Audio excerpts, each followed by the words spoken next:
Según Génesis 47, 12, 27, durante la sequía en Egipto, José almacenó y preservó el alimento. Para subsistir, la gente tuvo que venderlo todo y, al fin, incluso a sí mismos. Ese es el precio de vencer. Así es en este tiempo del fin, donde conseguir el alimento para entrar al reino y conquistar nuestra tierra, que es Cristo, formado en nosotros, nos costará renunciar a todo, incluso a nuestra propia vida. Pero a cambio de nuestro todo, tendremos su todo y reinaremos con él. Con ustedes, José.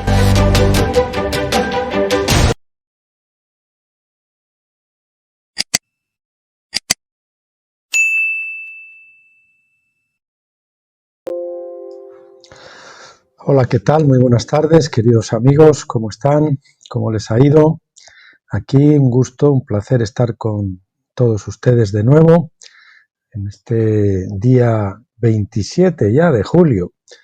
Y un julio que en teoría es el mes más cálido del año, pero que aquí en el País Vasco, en el norte, estamos teniendo la bendición, porque para mí es una bendición de que estamos teniendo unos días que parecen muchas veces como de otoño, fresquitos hasta con frío, 20, 21, 22 grados, ¿no? Ahora mismo está como nublado. En teoría debería estar haciendo sol, según la previsión meteorológica, pero ya saben. Bueno, pues el Señor sabe lo que nos trae y eso lo recibimos con agrado. Se supone que en verano calor, pues hay que soportar, y en invierno frío, pues hay que soportar, se soporta. Todo con gozo, porque es el Señor el quien lo prepara. Bueno, pues nada, hoy continuar, que ayer se me olvidó y no sabía decirles cuál es lo que íbamos a tocar, pero nos tocaba ya continuar con el libro de Apocalipsis. Ya saben que hacemos 2 vídeos seguidos de Apocalipsis. Estamos con el estudio, con el libro 3, perdón, del estudio de Apocalipsis del doctor Stephen Jones. Nos queda muy poquito ya para terminar este libro, menos de la mitad, y luego con el cuarto pues grabaremos a continuación, pues vamos a dejar terminados ya los 8 libros, porque ya saben que el quinto, sexto, séptimo y octavo se grabaron por anticipado. Y nada, hoy nos toca ver el capítulo 13 y el 14, que son la segunda y la tercera trompeta, y veremos mañana, Dios mediante, o si no ya sería el lunes, la cuarta trompeta. Y el próximo vídeo nos va a quedar quizás un poquito corto, pero quiero dejarlo ahí porque ya comenzaríamos al día siguiente, cuando retomáramos el estudio, con los 3 ayes, que vamos a ver si también los completamos en 2 vídeos, que ya saben que la quinta, sexta y séptima tormenta son los 3 ayes, que son el Islam, nada menos que el Islam. Así que eso se promete interesante, no se olviden de ello. Bueno, sin más demora vamos a comenzar. Capítulo 13, la segunda trompeta. Dice Apocalipsis 8, del 8 al 9, y el segundo ángel tocó la trompeta, y algo parecido a una gran montaña ardiendo en fuego fue arrojado al mar, y la tercera parte del mar se convirtió en sangre, y 1/3 de las criaturas que estaban en el mar y tenían vida murieron, y 1/3 de los barcos fueron destruidos. Dice, mientras que la primera trompeta se enfocó en los eventos terrestres, la segunda se enfoca en el mar. Juan vio una gran montaña en llamas siendo arrojada al mar, así como la primera trompeta describió en términos simbólicos, esto es importante, no lo literalicen todo, en términos simbólicos la invasión goda de Italia y el saqueo de Roma. Así también la segunda trompeta describe en términos igualmente simbólicos, de nuevo simbólicos, una invasión desde el mar. Primero, esta gran montaña no era una montaña literal que fue levantada y arrojada al mar. Tampoco era un gran meteoro proveniente de los cielos, como dice Apocalipsis 18, 18 y 21, proveniente de los cielos, punto. Apocalipsis 18, 18 y 21 es similar, donde habla de Babilonia ardiendo y siendo como una gran piedra de molino arrojada al mar. Esto, por supuesto, muestra el final de Misterio Babilonia, mientras que la segunda trompeta muestra el final de la Roma imperial. O sea, la primera trompeta muestra el final del misterio Babilonia y la segunda trompeta muestra el final de la Roma imperial. Jesús también usó la metáfora de una montaña arrojada al mar en Mateo 21:21. Eso nunca tuvo la intención de ser tomado o de que fuera tomado literalmente. En el simbolismo bíblico, una montaña es un reino. Vemos esto claramente en Isaías 2 al 3, donde leemos. Bueno, retengan eso. Una montaña simbólicamente es un reino. Un collado, una colina, son naciones más pequeñas o cosas más pequeñas, ¿verdad? Territorios más pequeños. Y sucederá, dice Isaías 2, del 2 al 3, que en los últimos días el monte de la casa del Señor se establecerá como el jefe de los montes y se elevará sobre los collados y todas las naciones acudirán a él. Y vendrá mucha gente y dirá, venid, subamos al monte del Señor. La montaña, establecida en los últimos días más tarde, se llamará el reino de Dios. No es una montaña, un monte literal, aunque en épocas anteriores ciertamente estaba simbolizada por el monte Sión, sin acento. En este caso, el monte Sión sin acento se refiere en Jerusalén, donde estaba la fortaleza de David de Sión, una colina o collado literal sobre el que gobernó David. Por lo tanto, la segunda trompeta pide el derrocamiento de un reino. No tiene nada que ver con un enorme meteoro que golpearía el océano desde el espacio exterior, matando a un tercio de la vida marina. Tiene que ver más bien con el juicio sobre la flota romana en contraposición al juicio sobre las ciudades y ejércitos terrestres. Volviendo un poquito a lo de Sión sin acento, saben que eso, la fortaleza de Sión en Jerusalén, pero el monte Hermón, el monte de Sión, perdón, con acento, se refiere al monte Hermón, como lo dice Deuteronomio, creo que es, y ese es el que simboliza la Nueva Jerusalén. Así que tienen que distinguir que no todas las Biblias lo hacen, Sión con acento y Sión sin acento. Por ejemplo, la Biblia del Jubileo de Martin Stendhal o la New American Standard Bible, pues sí lo distinguen, pero no todas las Biblias lo distinguen. Bueno, hemos mostrado cómo el Imperio Romano estaba dividido entre Oriente y Occidente, el Oriente de habla griega y el Occidente de habla latina. Sin embargo, en realidad había una tercera división importante. El Imperio Romano Occidental fue dividido por el mar Mediterráneo en dos partes, Europa y África del Norte. Fue dividido, o estaba dividido, más bien, ¿no? Estaba dividido por el mar Mediterráneo, lógicamente, el mar no lo ha puesto nadie ahí, ¿no? Europa y África del Norte. Por lo tanto, el libro de Apocalipsis parece considerar a la nación en tres partes y no simplemente en dos. Los vándalos. Vamos a ver que estos son esos reyes que también se interpretan incorrectamente, ¿no? Los vándalos. Pueblos más bien que invaden Europa y demás, ¿no? La riqueza de las 7 provincias africanas no se dividió equitativamente entre su gente. El territorio tenía un gran número de esclavos y siervos que estaban casi tan mal como los esclavos. Estos tenían poca o ninguna lealtad a Roma o a los gobiernos de sus ciudades. La enorme riqueza se concentraba en manos de unos pocos terratenientes ricos. ¿Qué verdad? ¿Le suena algo de lo que estamos viviendo?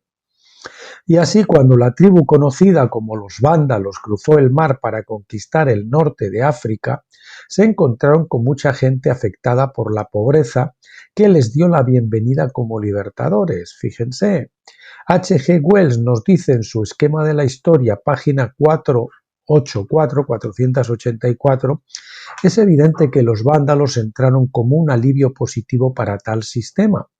Exterminaron a los grandes terratenientes, borraron todas las deudas con los prestamistas romanos y abolieron los últimos vestigios del servicio militar. Algo así vamos a ver dentro de poco.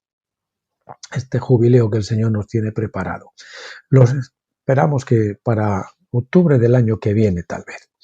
Los cultivadores se encontraron mejor, los oficiales menores, mantuvieron sus lugares. No fue tanto una conquista como una liberación de un punto muerto intolerable. Así estamos llegando, pues, en algunos países como Europa principalmente y otros que están bajo la bota de los países globalistas y de las élites financieras, del Deep State o del Estado profundo, ¿verdad? Estamos esperando una invasión que dé al traste con todo esto. De alguna manera el Señor, pues ya saben, va a usar a los reyes del Oriente, como dice la profecía, que en esta etapa actual el ciclo profético pues se presenta como los rusos y los chinos, los reyes del Oriente, que son los que están tumbando el sistema globalista. ¿Cómo llegaron los vándalos al norte de África? Es una historia interesante en sí misma. Emigraron desde el noreste de Europa a España y desde allí cruzaron el estrecho de Gibraltar hacia África. H.G. Wells dice en la página 482, 482, hacia el 425, más o menos, los vándalos que originalmente notamos en Alemania Oriental y una parte de los alanos, otro de los pueblos, a quienes mencionamos en el sudeste de Rusia, habían atravesado la Galia y los Pirineos y se habían fusionado y asentado en el sur de España. Mientras tanto, en Roma, Honorio había muerto en el 423, dejando el imperio occidental a su hijo de 6 años, Valentiniano III. En realidad, su madre, Placidia, reinó durante 25 años en nombre de su hijo. Los ejércitos de Roma estaban dirigidos por dos generales, Aecio y Bonifacio, que finalmente se destruyeron mutuamente al competir por el poder. Roma era vulnerable. Genserico se convirtió en el rey de los vándalos en el 428. Bonifacio, uno de los generales de Roma, propuso precipitadamente aliarse con los vándalos en el sur de España y les envió una invitación para establecerse pacíficamente en el norte de África. Los vándalos aceptaron la propuesta y se trasladaron a África. Bajo el gobierno de Genserico, alrededor de 80.000 vándalos se trasladaron a África en el 429 y la mayoría de la población local no les ofreció resistencia, no queriendo ver la destrucción de su país. Bonifacio pronto lamentó esta alianza y cambió su política. Gibbon dice en la página 475 que vio la ruina que había ocasionado y cuyo rápido progreso no pudo controlar. Después de la pérdida de una batalla se retiró a Hippo Regius, donde fue inmediatamente asediado por un enemigo que la consideraba el verdadero baluarte de África. La población local no ofreció una resistencia seria a los vándalos. Incluso las tropas de Bonifacio eran mercenarios godos de Europa. Los vándalos tomaron la ciudad de Hipona, la ciudad de Agustín, ya saben, en el año 431, donde en el tercer mes del asedio el obispo Agustín murió a la edad de 76. Hay que recordar que él fue el autor de Ciudad de Dios, escrita anteriormente en el 411 después de Cristo. Cuando la ciudad fue quemada, la biblioteca se salvó, incluidos los escritos de Agustín. Providencialmente, ¿verdad? Porque hay muchas cosas de Agustín que son buenas, otras no tan buenas, pero sí hay ciertas. Por ejemplo, lo del tormento eterno, pues no es bueno, pero muchas cosas sí. Yo leí uno de los libros de él, donde daba su testimonio de cómo se convirtió y la experiencia dramática que tuvo y todo eso. Y bueno, pues una persona que realmente fue engendrada por el Espíritu. Después de esto, los vándalos comenzaron su conquista de las flotas romanas en el mar Mediterráneo. Pronto tomaron el control del mar de Roma, que es lo que describe Apocalipsis 8:8. H.G. Wells resume sus conquistas en la página 482. Dice así: y como resultado de las intrigas entre dos políticos imperiales, los vándalos del sur de España, bajo su rey Genserico, se embarcaron en masa hacia el norte de África, el 429. Se convirtieron en dueños de Cartago, en el 439. Aseguraron el dominio del mar. Asaltaron, capturaron y saquearon Roma en el 455. Cruzaron a Sicilia y establecieron un reino en Sicilia occidental que duró allí 100 años, hasta el 534. Recuerde que en la primera trompeta, Alarico el Godo invadió Italia en una guerra terrestre, pero cuando intentó cruzar el estrecho hacia Sicilia, una tempestad destruyó sus barcos.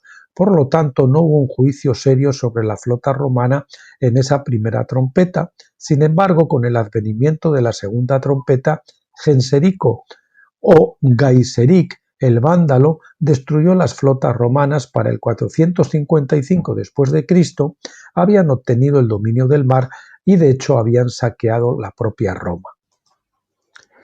Del 457 al 461 el emperador romano fue Marjoriano. Intentó reformar el decadente imperio romano, pero su reinado fue demasiado corto y el imperio demasiado deteriorado. En lo que respecta a la amenaza de los vándalos, sabía, como dice Gibbon en la página 503, sin una potencia marítima era imposible lograr la conquista de África. Y así durante 3 años construyó una gran flota de 300 barcos junto con otros barcos de transporte para atacar Cartago y a su rey vándalo. Pero mientras la flota yacía sin vigilancia en un puerto de España, los vándalos la destruyeron. Gibbon dice en la página 503, guiado por su inteligencia secreta, sorprendió a la flota sin vigilancia en la bahía de Cartagena, en Murcia. Muchos de los barcos fueron hundidos, tomados o quemados, y los preparativos de 3 años fueron destruidos en un solo día.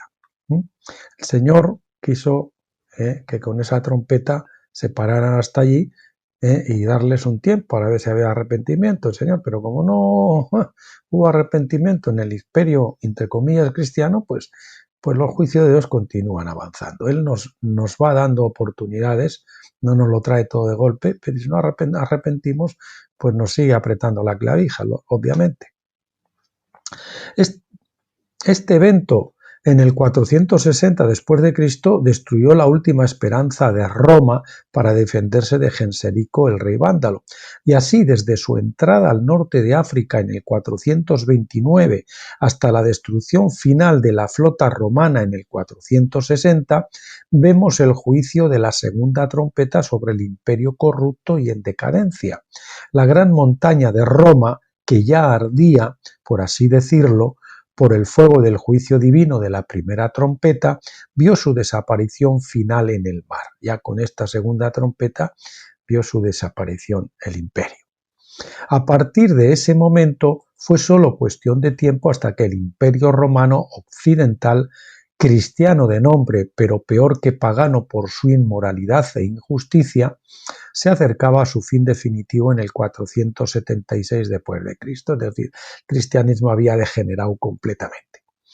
La controversia donatista, de Donato, ¿verdad? Uno de los grandes síntomas de la apostasía de la Iglesia en esos días se muestra en la controversia donatista. Durante la persecución del emperador romano Diocleciano, en el 305 después de Cristo, se ordenó a los obispos de África que entregaran sus copias de las Escrituras para que fueran quemadas por las autoridades políticas. Algunos obispos cumplieron con esta orden y salvaron la vida. Otros, sin embargo, resistieron y se negaron, creyendo que era un pecado terrible cumplir con esta orden. Unos años más tarde, el emperador Constantino puso fin a estas persecuciones. Entonces estalló la controversia donatista, que llevaba el nombre de Donato Magno, el líder más importante de los obispos, que se había negado rigurosamente a renunciar a las Escrituras. Los donatistas creían que estos obispos habían negado la fe y deberían ser excluidos del ministerio. Otros creían que su debilidad debía ser perdonada y que debían ser restaurados al compañerismo. La mayoría de la Iglesia dominante falló en contra de los donatistas más rigurosos, eligiendo mostrar clemencia a aquellos que entregaron sus copias de las Escrituras. Los donatistas estaban preocupados por la santidad, entre comillas, y se convirtieron en algo así como un movimiento de santidad de aquel tiempo, cuya debilidad fue el legalismo. El otro lado estaba más preocupado por la gracia y el perdón y se convirtió en algo así como un movimiento de gracia cuya debilidad estaba en pasar por alto el pecado en nombre de la gracia. El Señor no nos llama ni a un extremo ni al otro, porque lo que debemos es condenar y no condonar el pecado, pero tampoco debemos ser rigurosos ni legalistas. El equilibrio, el Señor siempre nos llama a un equilibrio.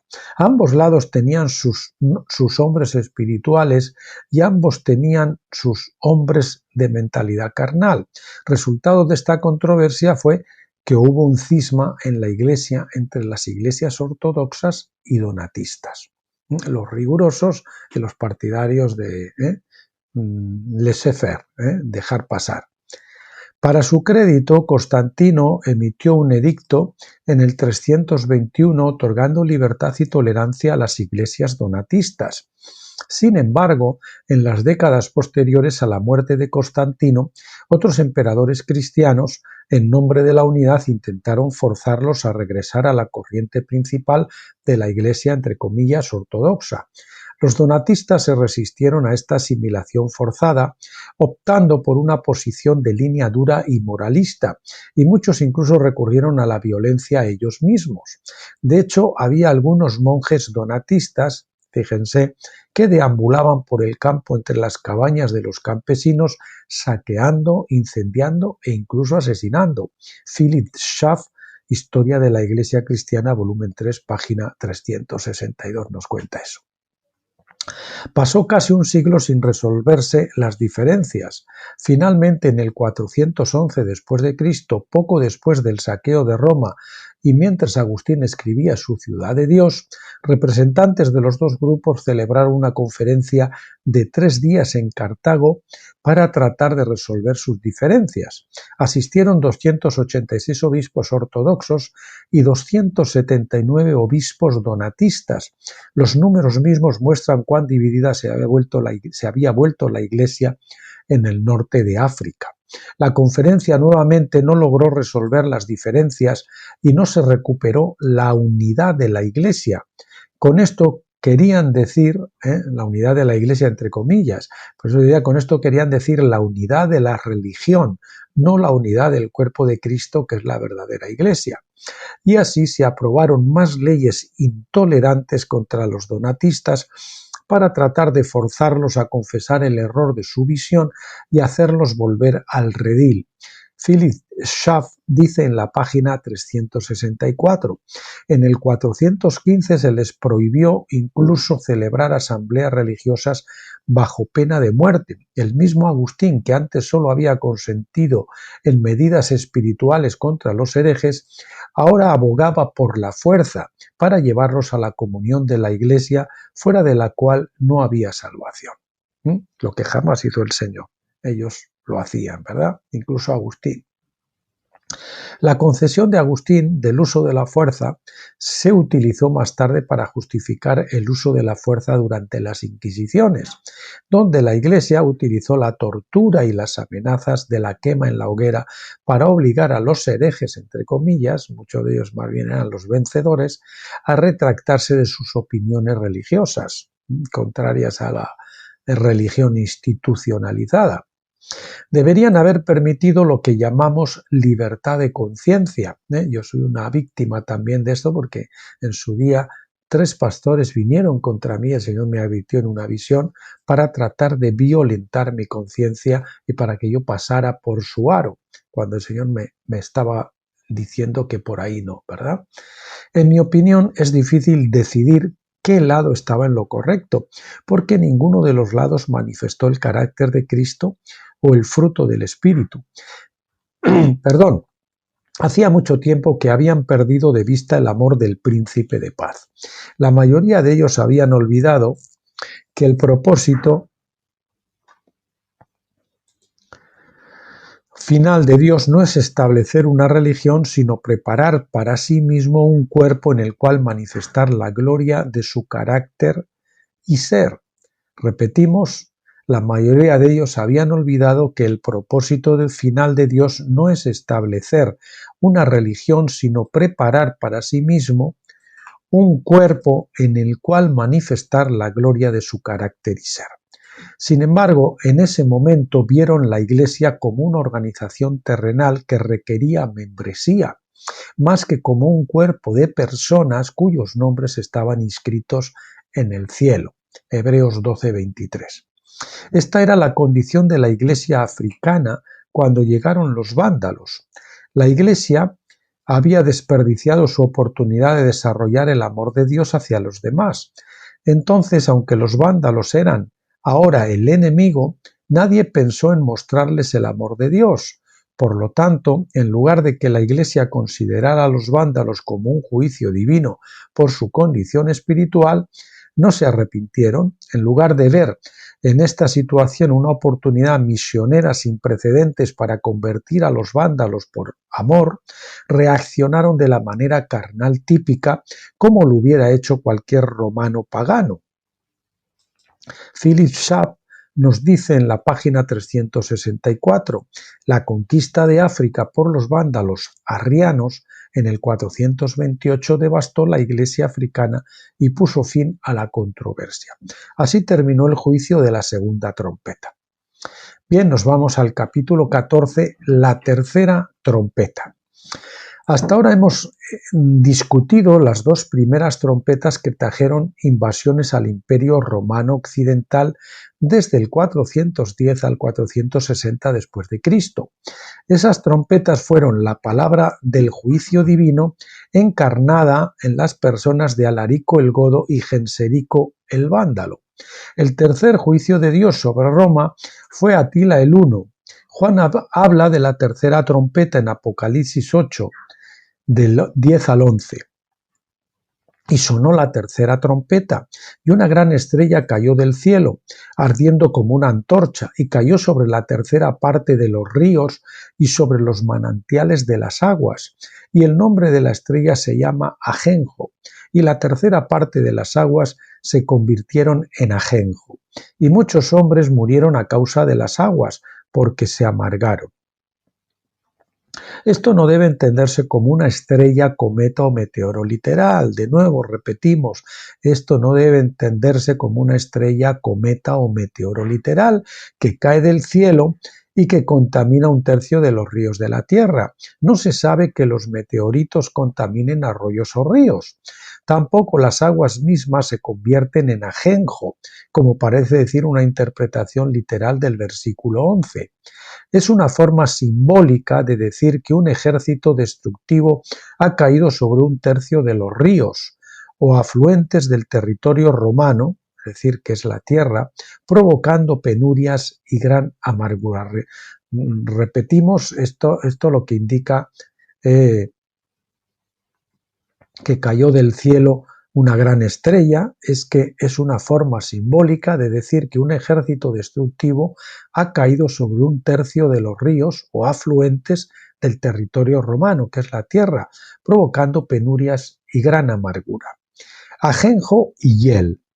La amargura de la hiel y el ajenjo se mencionan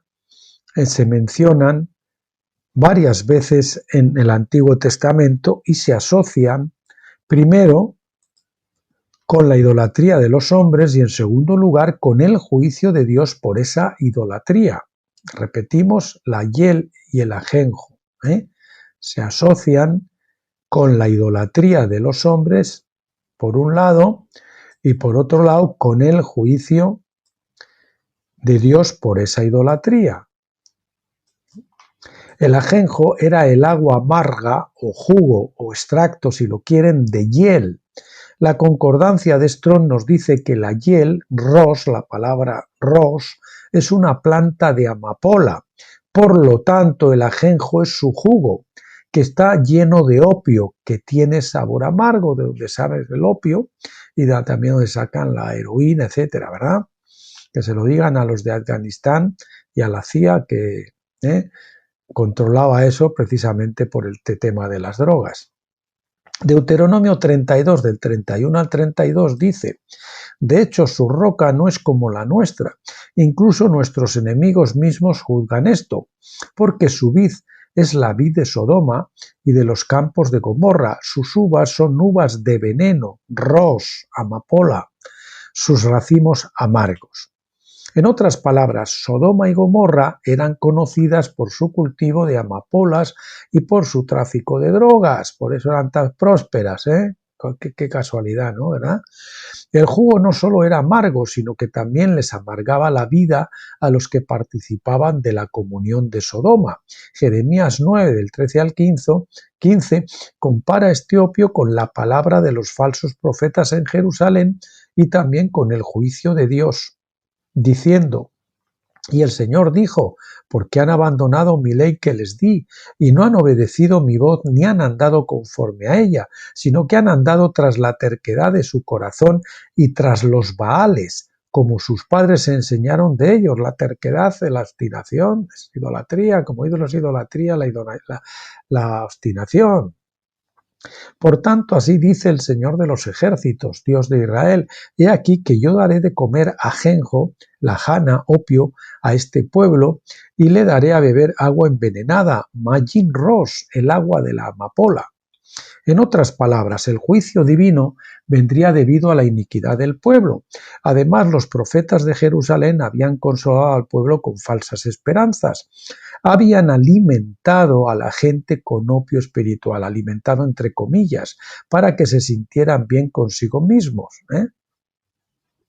Decían, no, tranquilos, todo está muy bien, Dios es muy bueno, Dios os quiere mucho. Ese era el opio espiritual, ¿verdad?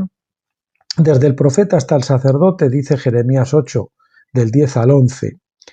Desde el profeta hasta el sacerdote todos practican el engaño y curan superficialmente el quebrantamiento de la hija de mi pueblo, diciendo paz, paz, pero no hay paz. Pero cuando las cosas están mal, como yo digo en mi libro Finisterre al borde del Jordán, la gente en los bancos está ardiendo por el fuego de la prueba, pero nada, Dios nos quiere mucho, todo está bien, tranquilos, no tenemos que salir a evangelizar, aunque sean ropas menores, porque Dios es muy bueno y nos puede usar aunque estemos en una condición pésima, ¿verdad? Ese es el opio, el ajenjo y la hiel.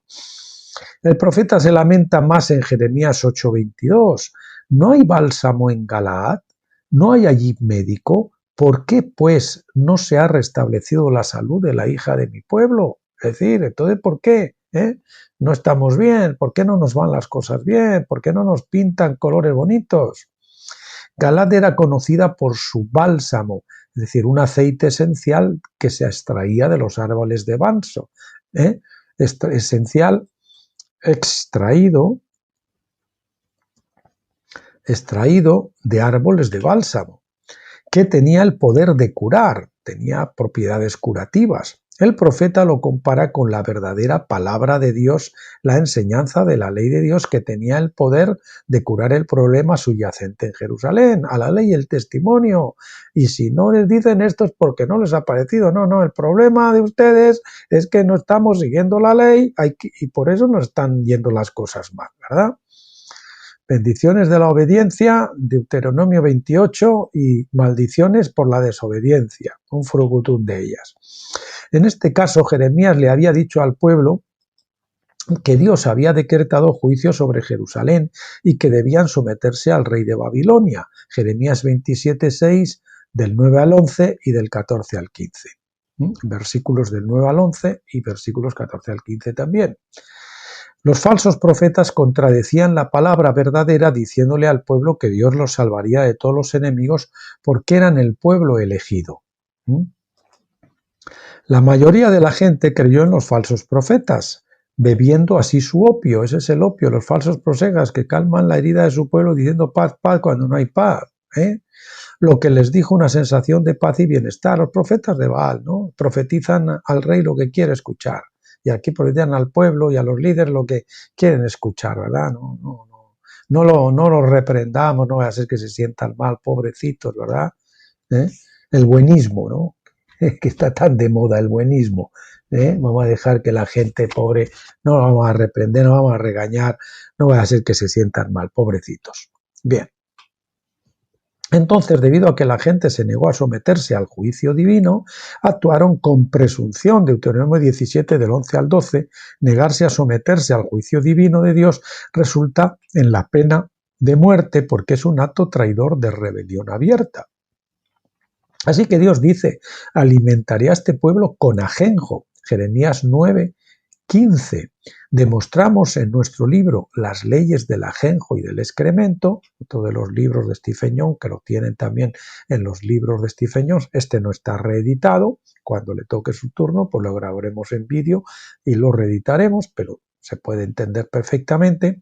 Dice que cuando la religión se llena de hiel, que es el opio del pueblo, el ajenjo, ya saben, el opio del pueblo, Dios nos hace beber el fruto de nuestros propios deseos, hiel y ajenjo, el fruto de nuestros propios deseos. O sea, cuando oramos a veces por cosas que el Señor no quiere darnos y nos empeñamos en ir por ahí, el Señor al final nos va a decir, usted no quiere trabajar, usted no quiere planchar en casa porque no le gusta planchar, pues el Señor va a hacer que, por ejemplo, usted no tenga dinero para pagar la corriente, la factura de la energía, y entonces, pues, entonces ya no tiene que usted que planchar. ¿Qué le parece? ¿Verdad? Buena solución. Bueno, esta es una forma figurada de representar el juicio que se ajusta al crimen. Roma dio a beber ajenjo y hiel. En el caso de Apocalipsis 8, del 10 al 11, Atila el Huno fue la manera en que Dios hizo que el imperio romano cristiano bebiera las amargas aguas de la hiel y del ajenjo. Por esta razón, la gran estrella se ve caer del cielo. Representa a Dios dando de beber ajenjo al imperio romano, como Jeremías 9:15 había dicho acerca de Jerusalén muchos años antes. El imperio cristiano, lo de cristiano entre comillas, había olvidado la ley divina al permitir que una raíz de amargura los contaminara. Fíjense, la amargura, que es peligroso, y al final de Pentecostés, en las vidas individuales y en la era corporativa que estamos viviendo, tenemos que decidir si nos vamos a declinar por la amargura o vamos a arrepentirnos y vamos a obedecer y cruzar para someternos. Vamos a morir a la carne, vamos a dejar hacer nuestras obras muertas, hacer lo que nosotros queremos y realmente vamos a tener fe y vamos a confiar en Dios. Vamos a ser valientes y no vamos a quedar quietos, porque quedarse quietos necesita, para quedarse quieto y confiar en Dios y entregarle las riendas a Dios, se necesita fe. La otra opción es la de los cobardes, porque es una forma de disimular que nosotros no creemos, de disimular la incredulidad.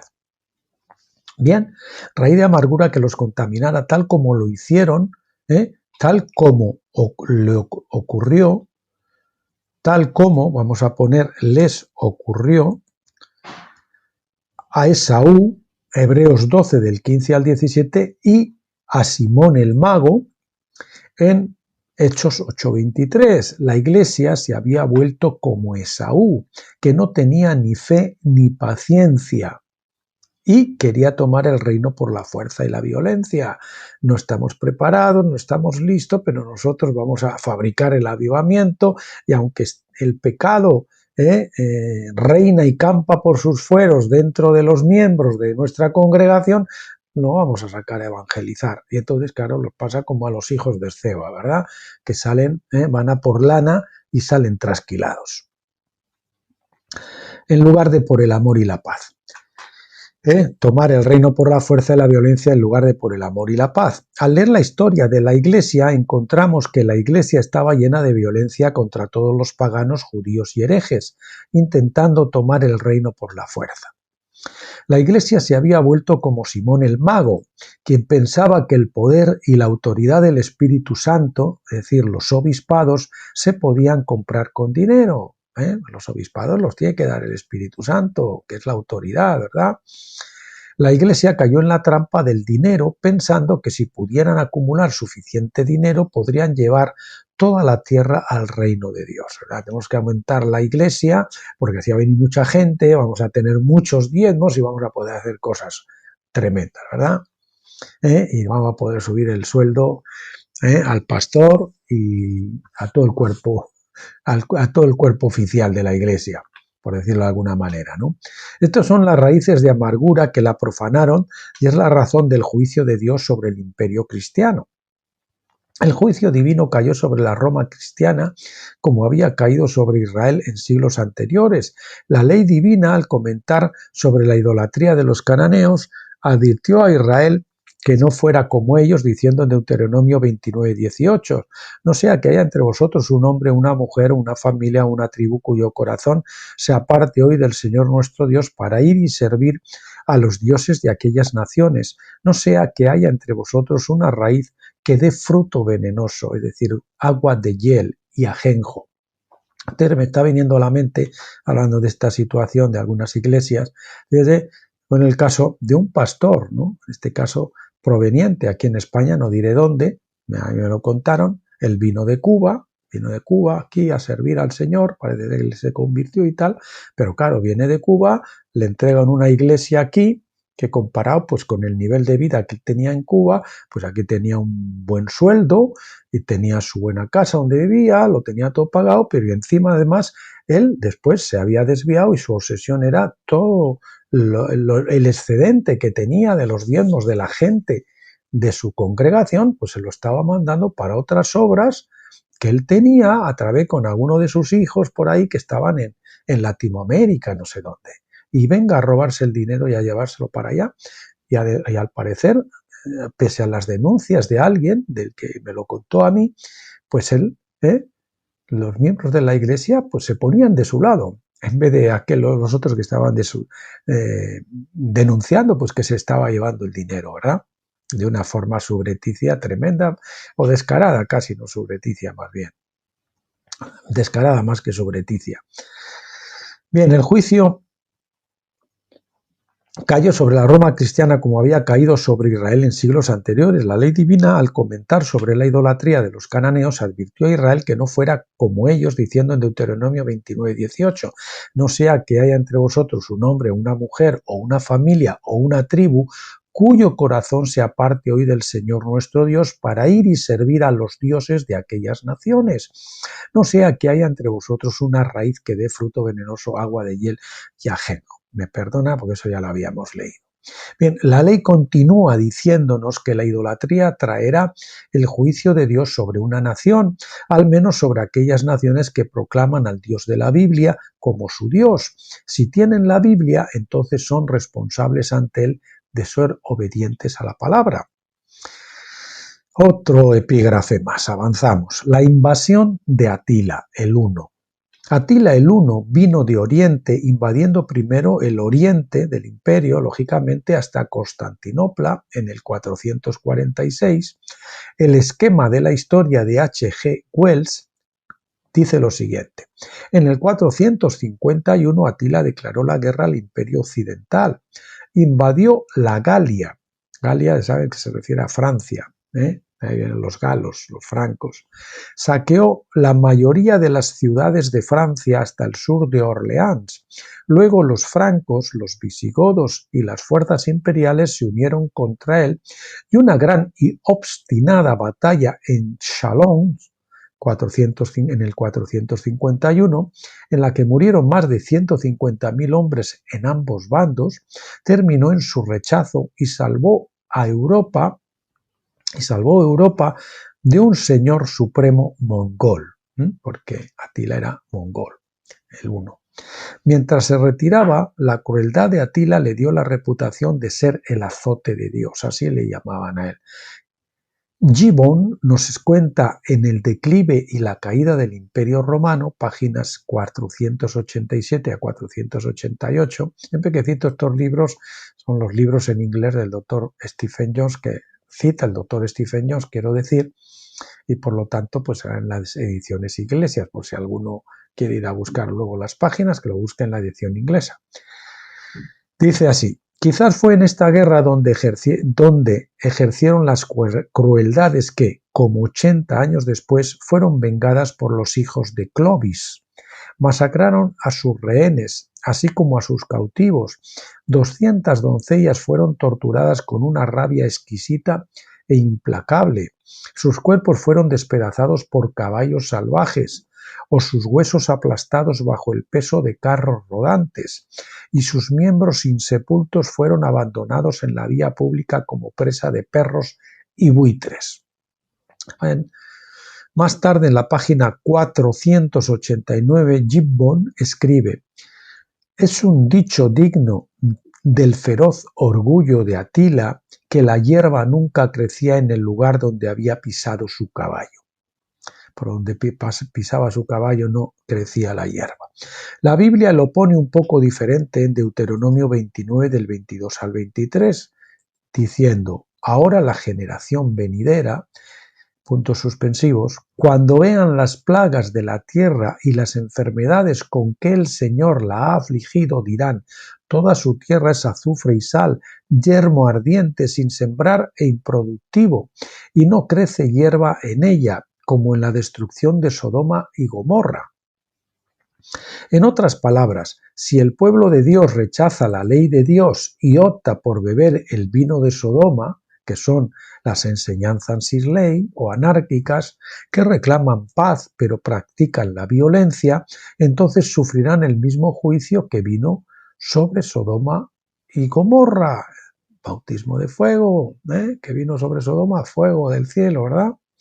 Se volverán espiritualmente improductivos y su paisaje espiritual se volverá estéril. Así es lo que hay, esterilidad en la iglesia, ¿verdad? Ese es su paisaje desértico.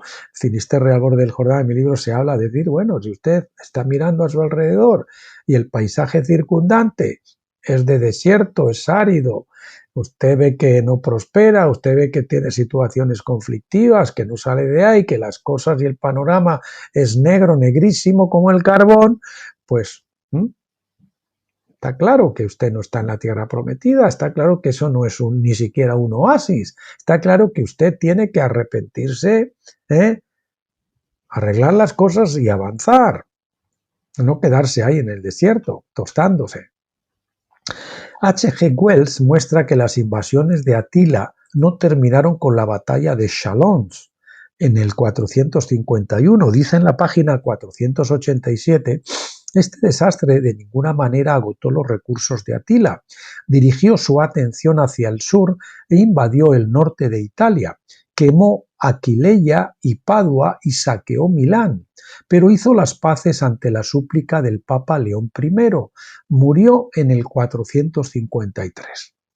Gibbon nos cuenta más detalles de la intercesión de León I. Dice: León, obispo de Roma, consintió en exponer su vida por la seguridad de su rebaño. Bueno, el monarca bárbaro escuchó con atención favorable y hasta respetuosa, y la liberación de Italia fue comprada por el inmenso rescate o dote de la princesa Honoria. Eso lo cuenta en su libro El declive y la caída del Imperio Romano, en la página 491. Honoria, la hija del emperador Valentiniano III, fue entregada a Atila, quien la agregó a las innumerables esposas de su harén. Tal fue el precio de la paz que pagó Roma al azote de Dios, así le llamaban a Atila. El mismo Valentiniano III, después de asesinar a uno de sus generales, fue asesinado a su vez por los seguidores del general. Gibbon describió a Valentiniano diciendo: aunque nunca se desvió por los caminos de la herejía, escandalizó a los cristianos piadosos por su apego a las artes profanas de la magia y la adivinación. Menos mal que no se fue por los caminos de la herejía. A esta breve declaración echamos un vistazo al estado de la Iglesia en ese momento. Si el emperador hubiera creído que Jesús era simplemente similar a Dios, en lugar de realmente Dios, habría sido excomulgado como hereje arriano. Los arrianos pues creen que Jesús es similar a Dios, pero que son diferentes. Jesús es un agente de Dios, del Padre, ¿verdad? Pero diferentes. Pero como simplemente asesinó a su general sin una buena razón, y simplemente practicaba, esto es irónico obviamente, y simplemente practicaba la magia y la adivinación, la iglesia le complació y le toleró como cristiano ortodoxo. Sus credos eran más importantes que la rectitud personal o la vida humana. Es decir, aunque ha asesinado a alguien sin una buena razón, ¿verdad? Ya, bueno, ya para asesinar, yo creo que ninguna es buena la razón, pero bueno, ni siquiera asesinar sin razón alguna, todavía más. ¿Eh? Y practicaba la magia y la adivinación, y si para la Iglesia, como seguía el credo, bien, ¿vale? Todo está bien. Gibbon concluye su capítulo diciendo: si todos los conquistadores bárbaros hubieran sido aniquilados en la misma hora, su destrucción total no habría restaurado el imperio de Occidente. Y si Roma aún sobrevivió a la pérdida de la libertad, la virtud y el honor. Página 497. Como el Israel de antaño, la Iglesia abandonó el pacto de Dios. Como el Israel de antaño, la Iglesia abandonó el pacto de Dios. Israel abandonó el antiguo pacto, mientras que la Iglesia abandonó el nuevo pacto. Y de hecho, pues la inmensa mayoría de la cristiandad hoy, evangélicos y pentecostales incluidos, aunque están en teoría en el nuevo pacto, pero viven por el nuevo pacto. Por las obras, por los ritos, por los no sé qué, por ir a los cultos. Por lo tanto, leemos sobre el propósito del juicio divino, las obras muertas. Por lo tanto, leemos sobre el propósito del juicio divino nuevamente en Deuteronomio 29, 24 al 26. Es decir, todavía te tratan de pagar el billete al cielo, ¿verdad? O al reino. Y todas las naciones dirán: ¿por qué ha hecho así Yahvé a esta tierra? ¿Por qué este gran arrebato de ira? Entonces los hombres dirán: por cuanto abandonaron el pacto del Señor, Dios de sus padres, que hizo con ellos Dios de sus padres, el pacto que hizo con ellos cuando los sacó de la tierra de Egipto. Y ellos fueron y sirvieron a otros dioses y los adoraron, dioses que no habían conocido y que no les había asignado. Hoy sobre todo es la adoración de los ídolos del corazón, de nuestras doctrinas, de nuestras preconcepciones, de nuestra teología, que entendemos con una luz, la luz tenue de la menorá, del lugar santo, pero que no entenderíamos así una vez que venga sobre nosotros la luz nítida de la Shekinah, del lugar santísimo de tabernáculos.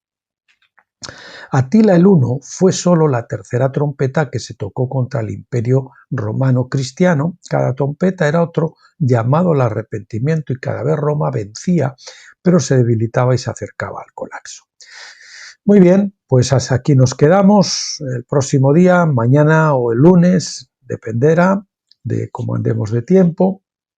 Entonces veremos la cuarta trompeta. Y ya le digo que quedará pendiente para los siguientes vídeos en que toquemos Apocalipsis los 3 ayes que se refieren al Islam. Se lo vuelvo a recordar.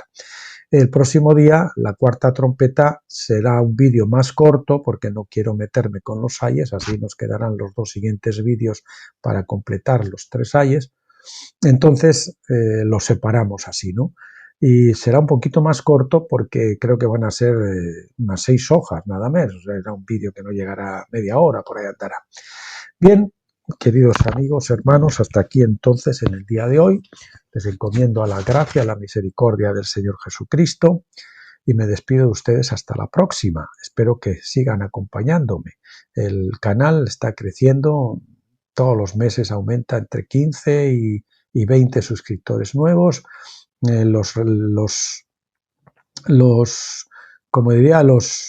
La audiencia recurrente, es decir, las personas que vuelven a escuchar, que vuelvan a entrar al canal a ver los vídeos, son cada vez más. También va aumentando poco a poco de los 60 hasta los 110, es decir, que eso tiene que seguir aumentando. Y también aumenta un poquito las medias de audición, pero está muy bajo. Realmente hay muy pocas personas que se escuchen los vídeos y mucho menos que se los estudien, poquitos, es una pena. Pero bueno, ahí están para los que lo estén haciendo ahora o por lo que no pueden hacer ahora por las circunstancias o porque, no sé, no tienen el hambre suficiente para hacerlo, pues saben que ahí están y pueden volver en su día a encontrar la información que seguramente no van a tener en otro lugar. Y también, pues ahí quedan para la posteridad, ¿verdad? Para los que vendrán el año que viene, de aquí a un lustro, o de aquí no sé, mientras quieras seguir usando esta maravillosa revelación del doctor Stephen Johnson. Bueno, pues pásenlo bien, nos vemos en la próxima.